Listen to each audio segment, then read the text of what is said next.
اللهم صل على محمد وعلى آل محمد كما صليت على إبراهيم وعلى آل إبراهيم إنك حميد مجيد اللهم بارك على محمد وعلى آل محمد كما باركت على إبراهيم وعلى آل إبراهيم إنك حميد مجيد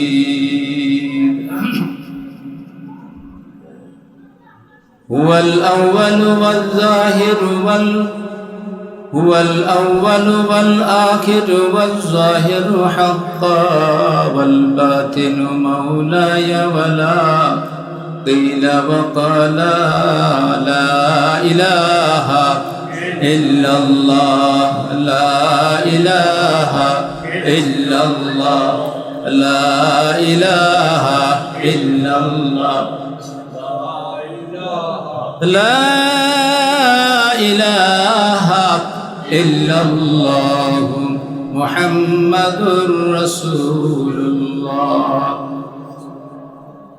नफ्स शैतान मिलकर है किया है मुझको तबाह ऐ मौला मेरी मदद कर चाहता हूँ मैं तेरी पनाह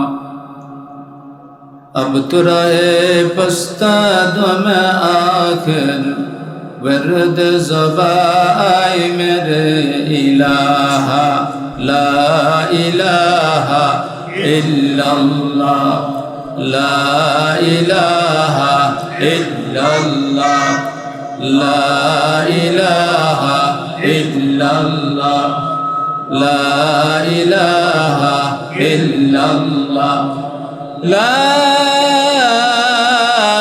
إله إلا الله محمد رسول الله صلى الله تعالى عليه وسلم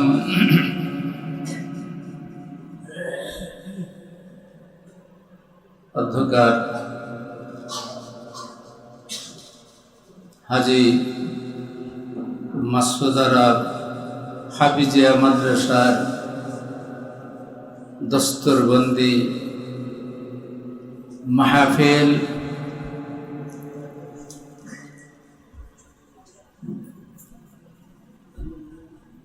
উপলক্ষে আমরা এখানে সমবেত হয়েছি। আমার সম্মুখে উপস্থিত ইসলাম প্রিয় দিন প্রিয় দিন দরদি মুসলমান ভাইয়েরা আমার,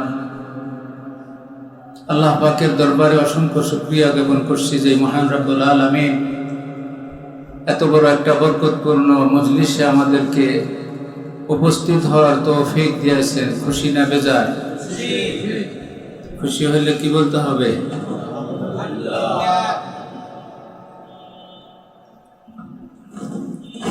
একটু জোরে করেন আলহামদুলিল্লাহ। আমরা এখানে আসছি কি জন্য আসছি? এই যে দস্তরবন্দি মাহফিল, এই মাদ্রাসার উপকার করার জন্য আসছি। আপনার আমার উপস্থিতিতে উপকার হবে হবে না? কমাস কম প্রসার তো হইল, প্রসার লাভ করলো, তাই না? আমি আপনি জানলাম এখানে আসলে দিনের খেদমত হইতেছে, কি হইতেছে বিষয়টা অবগতি হইলাম।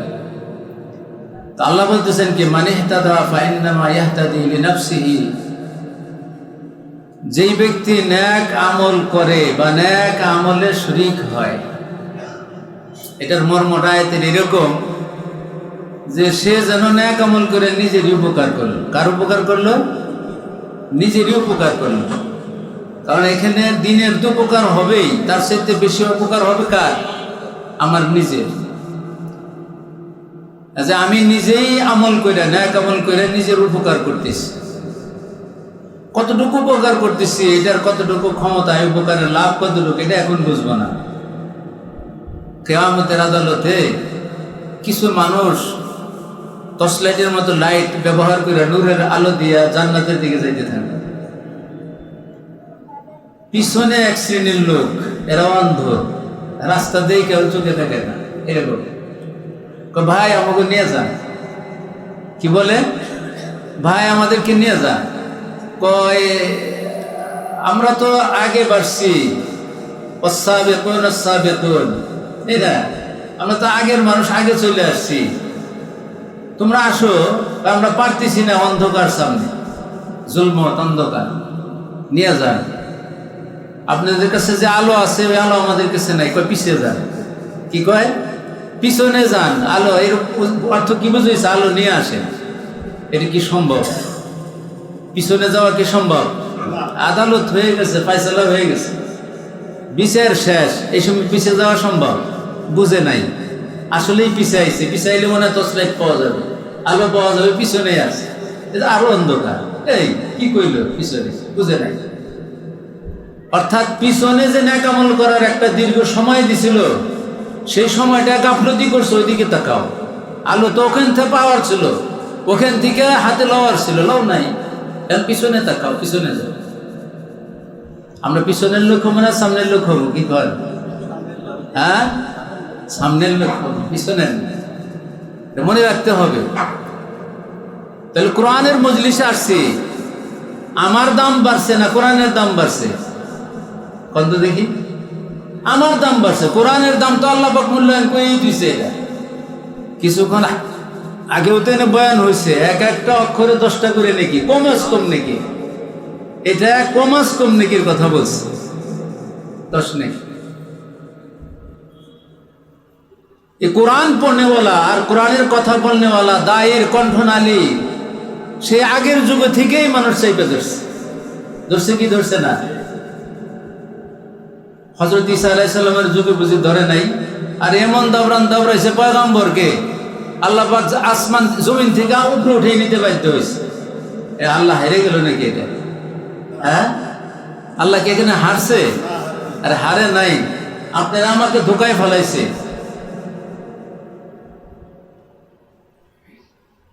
অর্থাৎ যারা গুনার দিকে ফিরে, গুনার দিকে দৌড়ায়, তারা গুনার দিকে ধাবিত হয়। আল্লাহর জানা আছে যে আমার কথা শুনবে না, আমার দোয়াই মানবে না, ও উল্টা দিকেই দৌড়াবে। ওদেরকে পাপে একটু বড় হওয়ার সুযোগ দেয়। কি হয়? পাপে আপনার নমরুদ, হামান, সাদ্দাত, ফেরাউন সবাইকে সুযোগ দিছে না? 40 বছর একটু ঠান্ডা কাশিও হয়নি, একটু ঠান্ডা কাশিও আল্লাহ দেয় নাই। ওর এইরকম প্রভাব প্রতিপত্তি নিয়ে রাজত্ব চালাই গেছে আবু জেহেল, সাইবাত বা মুগিরা, এরাও এগুলো সহজে আযাবে ধরে নাই। কিন্তু আল্লাহ বলতেছে ইন্না আযাবি লাশাদীদ। তুই এটা মনে করবি না যে আমি তোকে ধরি নেই, দুনিয়ার মধ্যে কোনো তোর বিপর্যয় নাই, কোনো বিপর্যয়, বিপদ আপদ নাই, মুসিবত নাই, ধরাশায়ী নাই। এই কথা বান্দা তোর বোঝা ভুল হবে, তুই এটা বুঝিস না। তুই আমার কাছে যত বড় পাপিষ্ঠ, আমি তোকে অত বড় পাপিষ্ঠ হওয়ার জন্য একটু সুযোগ দিছি। তুই পাপের বোঝাটা একটু বড় বানা, কারণ শক্ত আযাবটা যখন আমি তোরে দিব, আমি কোন সূত্রে দিব? কামারে যখন লোহা আগুনের মধ্যে ঢুকাই দেয়, লাল টুকটুকে হয়ে যায় না? এটা নরম হয়ে যায় না? নরম হয়ে যায়, লাল টুকটুকে হয়ে যায়। এটা ধরে কি দেয়? কারণ হাতে ধরা যায়। ধরার জন্য আবার একটা অস্ত্র আছে। বান্দা, তোর জন্য আমি এমন মজবুত অস্ত্র রাখছি যে অস্ত্র দিয়ে আমি তোকে গ্রাস করুম, তোরে আমি কি করুম, হ্যান্ডকাপ লাগাম, আটকায় দিব। সেটাও তো আগুনের হবে। কি করে আটকায় দিব? তুই মনে রাখ, তুই এত বড় একটা হ্যান্ডকাপ তোর ইয়ের মধ্যে আমি গলায় ডান্ডা বেরি লাগামো, তোর পায়ে, হাতে, গলার মধ্যে, তা আমার একটু ওই সূত্রটা খুঁজতে হইব না? এই সুযোগটা একটু বেশি দেয়। এরকম সবাই রে দিছে, এই জমানারে এগোও দেয়। বেজার হইেন না। আবু জেহেল বুঝি এখন নাই আমাদের দেশে? আছে না? আরে মঞ্চ এটা কয় না হুজুর, এই বয়ান করেন না। হুজুর মেম্বার পাইছেন দেখে আপনার ইচ্ছা মতো বয়ান করেন না, কোরআন হাদিস দিয়ে বয়ান করেন। যে কোরআন আর হাদিস দিয়ে বয়ান করতেছে, কোরআন দিয়ে বয়ান করেন। এটির উদাহরণ দেওয়া দরকার নেই, আপনারা দেখছেন এখন ইউটিউবের যুগ, তো মিডিয়ার যুগ, ঘরে বসে বসে সবার হাতেই থাকে, দেখা যায়। আবু জেহেল আল্লাহর রাসূলের কণ্ঠনালী ধরার জন্য গভীর রজনীতে মিটিং করলেন। ও আমার বন্ধুরা, সাথীরা, হুঁশিয়ার সাবধান। মিটিং শেষ, একটা রেজলিউশন কপি লেখা হলো, তার নিচে সিরিয়াল নাম্বার দিল, উতবা সই করো, মুগিরা সই করো, সবার সই নিছে, সবার সই নিছে। কে নিল? আবু জেহেল। মিটিংটা কিসের ছিল? যে তোমরা দারুন নদওয়ার আশপাশে আর রাসূলের আস্তানার আশপাশে তোমরা কেউ যেতে পারবে না আজকে থেকে। কেন কেন যেতে পারবেন না? কয় না, এখানে যাওয়া যাবে না। চিন্তা ভাবনা আসছে তার মাথায়, এখানে যে যায় পরিস্থিতির শিকার হয়ে যায়, মুহাম্মাদের বাধ্য হয়ে যায়, দিনের শিকার হয়ে যায়, কোরআনের কাছে ধরা পড়ে যায়।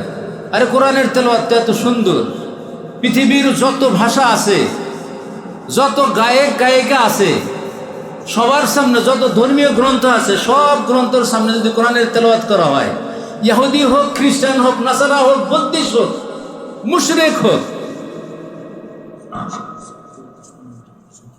কোরআনের তেলাওয়াত কিন্তু তারা মুগ্ধ হয়ে যায়। তো যাক, সংক্ষেপ করতেছি, তো শেষ, রেজলিউশন পাস। কিন্তু সামনের রাত্রিতে আবু জেহেল আগে গেছে, আল্লাহ রসুলের আস্তানায় কান লাগাই দিছে, কান লাই বলতেছে, শুনতেছে, আল্লাহ রসুলের তেলাওয়াত শুনতেছে। তেলাওয়াত শুনতে শুনতে এমন মগ্ন হয়ে গেল, রাত্রের গভীর হয়ে গেল। সাহেবা উতবাই, গ্রুপের আরো যারা সদস্য আছে, তারা যখন বিছনায় শুয়েছে, ঘুম ধরতেছে না। এর মধ্যে এরাও কিছু আগে গেছে। আবু জেহেলের তো ঘুম ধরে না। আবু জেহেল কয় কি, আমিও একটু যাই। ঘুম যখন আসে না, মুসরামুসরি করতেছে বিছনার মধ্যে, আল্লাহ রসুলের তেলাওয়াত শুনলে ঘুম আসবে। যার তেলাওয়াত শুনতে এত মজা লাগে, তার সাথে দুশ্মনী করতেও অত মজাই পাইছে ওরা, এত মজাই পাইছে। আবু জেহেল যখন এক ফাঁকে দেয়, ঢুকে পড়ছে, দেয়, এখন দেখে তার নিচের সদস্যরা ওখানে কান লাগাই আছে। এই কিরে, এই তোমরা কারা? কয় দেখতেছি, দেখতেই আছে। কয় তোমরা সই দিলা? কয় আমরা তো সই দিছি। আপনি সই নিছেন, দিছেন, কিনোটা করছেন? আপনি সই আমাকে নিছেন, আর আমরা সই দিছি, আর আপনি আমাকে সই নিছেন। অপরাধী কে বিষয়? যে নিছে আর দিছে তার বিষয় না। আপনি যেই কারণে, যেই জরুরত পুরো করার জন্য এই আস্তানায় কান লাগাইছিলেন, আমরা জরুরতটা পুরো করার জন্য আসছিলাম। কোরআনের কণ্ঠনালী, দিনের কণ্ঠনালী কেউ কোনোদিন চাইপা ধরে বন্ধ রাখতে পারে নাই। পারছে কি? পারছে। ইব্রাহিম আলাইহিস সালাম আটকায় রাখার জন্য পারে নাই। অগ্নিকুণ্ডের ভিতরে ফায়ার প্রুফ জামা পরে ওখানে অবস্থান করতেছে। কিরে, লেনটা করে দিলাম। মাই কয়, ইব্রাহিম, আমি তোরে পেটে থইলাম, আমি নিজ হাতে তোরে আগুনের চরকার ভিতরে উঠাইয়া আগুনে নিক্ষেপ করতে সাহায্য করলাম। কি দেখলাম? ইব্রাহিম, তোর খোদা রে ক, এই কথা কয় না, আল্লাহ রে ক, তোর খোদা রে ক, আমি একটু তোর কাছে আসি,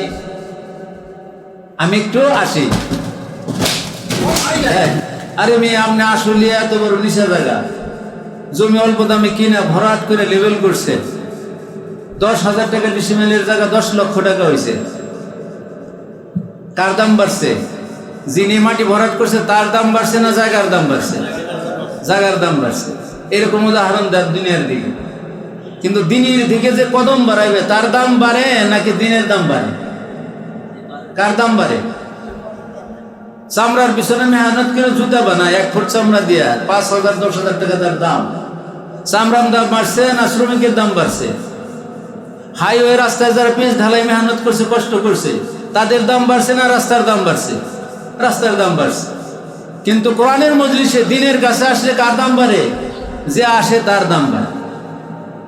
একটা উদাহরণ দিয়ে আমি কেমনি বোঝাবো, একটা হাদিস পড়ছি আপনাকে সামনে, কিভাবে বোঝাবো। তা আমি এই আয়াত এবং হাদিসের সারমর্মটা সামান্যভাবে একটু বোঝানোর চেষ্টা, আমি পারবো না, অভিজ্ঞতা আমার নাই।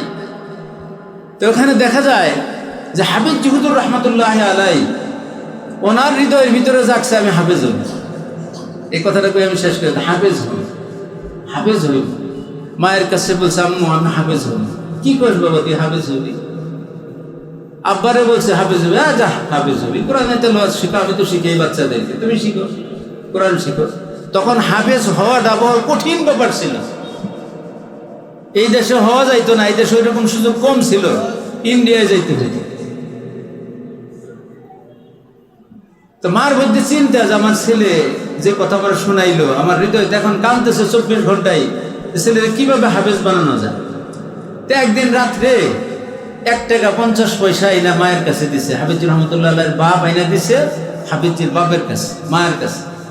তো 1.5 টাকা, কয় টাকা? 1 টাকা 50 পয়সা, 1.5 টাকা।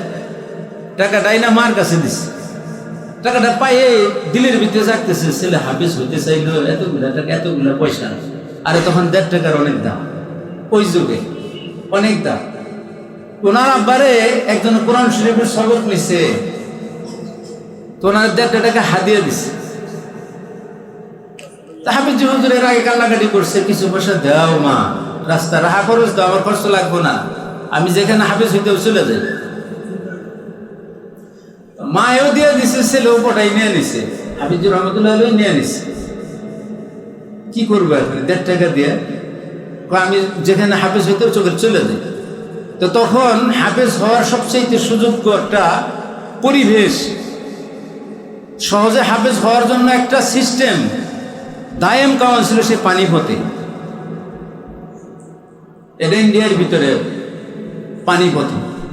তো ওখানে যাওয়ার রাস্তা একমাত্র বাংলাদেশ থেকে, তখন তো বাংলাদেশ না, যাওয়ার একমাত্র রাস্তাই হলো আপনার চাঁদপুর জাহাজ ঘাট, হাই স্পিড লঞ্চ জাহাজ, ওখান থেকেই সারে স্টিমার। হাফিজুর রহমতুল্লাহ লক্ষ্মীপুর থেকে হাইটে আসছে। কত কিলো হবে? লক্ষ্মীপুর থেকে উনি হাইটে আসছে চাঁদপুর। এখন বাড়ির থেকে তো আনন্দ বের হয়ে আসছে, এখন তো দীর্ঘ পথ পাড়ি দিতে হবে, উঠতে হবে জাহাজে। তো ভাবতেছে কোনোদিন যাইনি, তো আমার তো একটা সাথী দরকার, কেমনে পাই। তো মনে যাচ্ছে দেখি তো এই জাহাজ তো ওদিকে যাবে, ওইখানে যাওয়ার মতো কেউ আছে কি? কুমিল্লা নোয়াখালী দক্ষিণবঙ্গটা পূর্ব থেকে উম্মুল মাদারিস, এটা ওলি আবদালের দেশ। যে যাই কিছু কন, ওলি আবদালের গাছ, ওলামায়ে কেরামের দেশ, উম্মুল মাদারিস। এখানে কোরআনের তালিম বেশি হয়েছে বাংলার জমিনে। ওই সময় পীর বুজুর্গ ওখানে থাকতেন। পানিপথের এক আল্লাহর ওলির এক শাগরিদ ছিল, খলিফা ছিল চাঁদপুর। ওই লোকের আবার এক খাদেম ছিল, সে পানিপথের এক ছাত্র মানুষ, ছোট ছাত্র। বেশ কিছুদিন গেছে, দেন মা বাবার জন্য মায়া লাগতেছে, মহব্বত লাগতেছে, দেশে যাইব, কিন্তু হুজুর যাইতে দেয় না। তো ছাত্র পলানোর একটা বুদ্ধি করতেছে যে আমি একটু পলাই, এখান থেকে যাওয়ার চেষ্টা, হুজুর যখন যাইতে দিব না। আরে মেয়ে ছাত্র ছোট, কতক্ষণ বসছি আমি এখানে, এটা কথা শেষ করতে দেন না। এখানে আয়োজন করছেন, মানুষের দুইটা কথা বুঝতে হবে, তো আড্ডায় কেন না কোনো সময়। হাফিজ রহমতুল্লাহ আলাইহি উনি ওই 1.5 টাকা নিয়ে চাঁদপুর, তখন ওই ওভারব্রিজ ছিল, রেল স্টেশনের উপর ওভারব্রিজ থাকে না, স্টিলের ব্রিজের সিঁড়ির মধ্যে বসে রয়েছে। আর ভাবতেছে একটা লোক যদি পাইতাম এই জাহাজে ওঠার মতো, ওই জায়গা চিনে, তাহলে তার পাশ ধরে গেলে আমার সুবিধা হইত। ওই ছেলেটা এসে পড়ছে, ওই পিসাবের খাদেম চলে আসছে। সরে সরে তো একটাই থাকে, মিল থাকে না, আসহাবে কাফের মতো। এরা 7 জন একত্রিত হয়ে গেল। এই চেহারা দেখে ও মাইন্ড করতেছে, মনে আমার মতো, মনে আমার মতো। এই আল্লাহর গোলাম, আল্লাহর ওলি, তো এরা আল্লাহ ওয়ালায়াত দিয়ে দিচ্ছে তাকে নিয়তের কারণে। ডাক দিছে, ভাই আপনি কই যাবেন? তো পানিপথ যাবেন। পানিপথ যাবেন, চিনেন? আমাকে বাড়ি ওখানে। তাহলে হাফিজের মন হৃদয়টা কেমন হয়েছে মনে করেন? আলহামদুলিল্লাহ, ভরসা পাওয়া গেছে, রওনা করবে।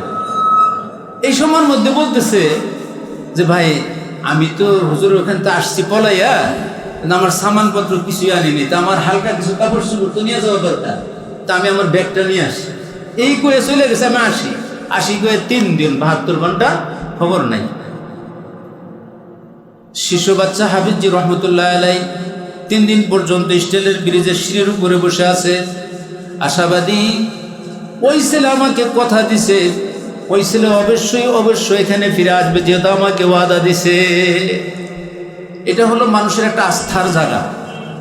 যখন আপনি এই কথার উপরে ইস্তেকামত আস্থা থাকবেন, আল্লাহ ব্যবস্থা করে দিবে।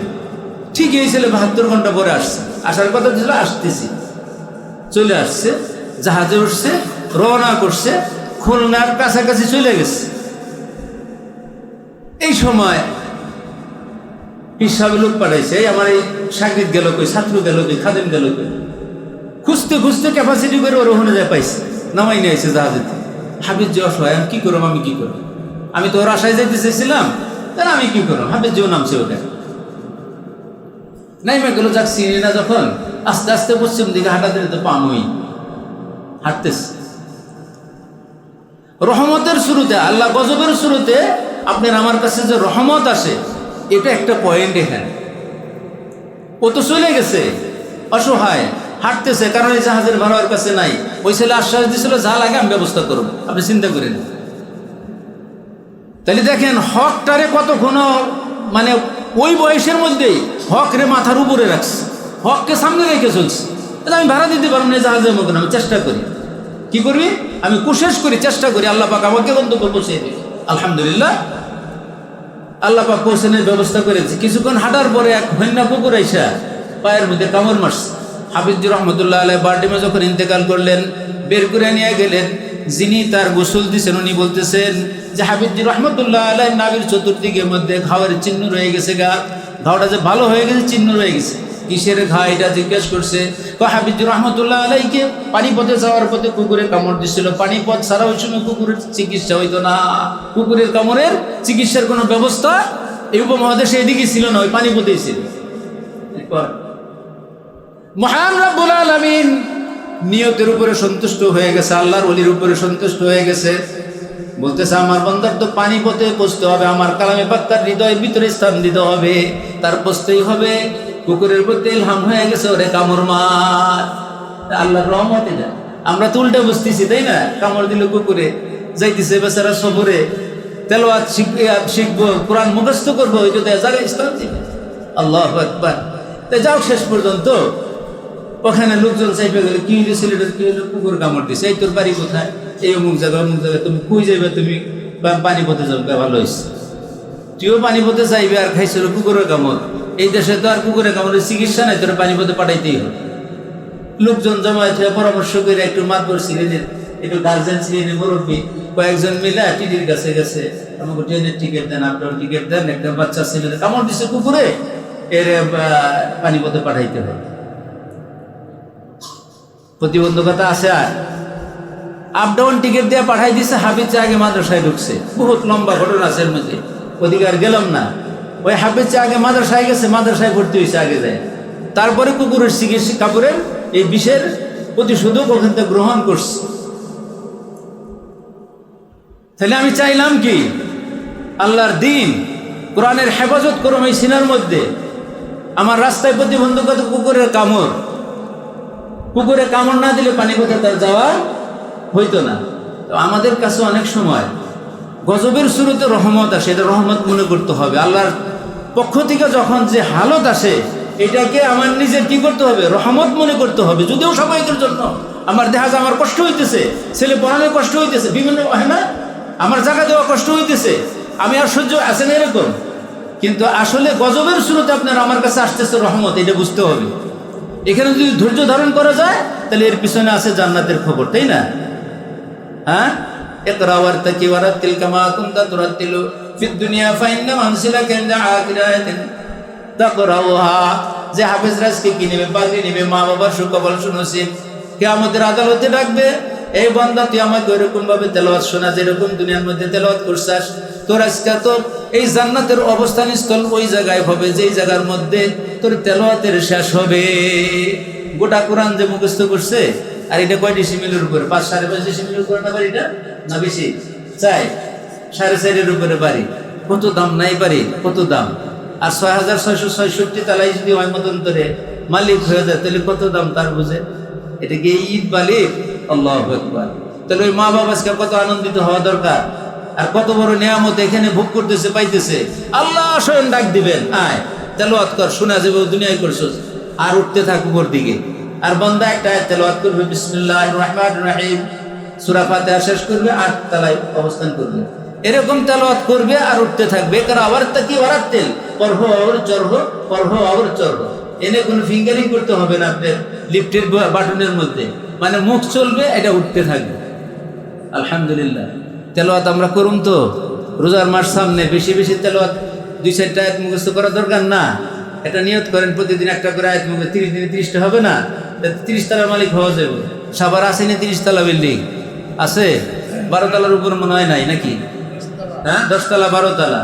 তাইলে এই রোজার মাসে যদি ছোট্ট ছোট্ট আয়াত কয়েকটা মুখস্থ করা যায় 30টা, তাহলে 30টার মালিক হওয়া যাবে না?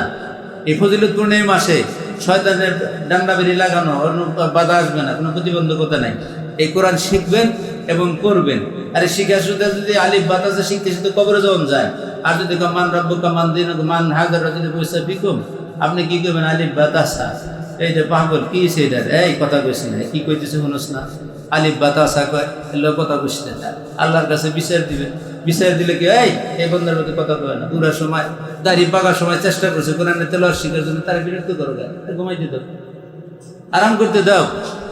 নামকা নহমত অরুজ কয়া কবরের থেকে বাইরে যাবে, তুই নতুন দুলার মতো ঘুমা, তোর ডিস্টার্ব নাই। নতুন দুলারে কি কমাস কমে বাসরাতে কেউ ডিস্টার্ব করে? রাত বেলা 12টা বাজলেও খাই খবরদার, তো পারিস এরকম না? গ্রামে দেখছি আগে যাতাই কইলাম দর্শন দিকে, এরকম ভাবে বলে এর বিরক্ত করিস না, ঘুমাইতে। আল্লাহু আকবার। এরকম জামাই আদর, এরকম আদর চাই না আল্লাহর দরবার। আমরা সবাই কোরআনের খেদমত করবো তো ইনশাআল্লাহ। ছেলেদেরকে বেশি বেশি দিব। আজকে তো ঈর্ষা হওয়া দরকার যে কার ছেলে হাফেজ হলো, আমার ছেলে তো আছে, আমার ছেলে তো হাফেজ হওয়া দরকার ছিল। ওমা আলাইনা ইল্লাল বালাগ।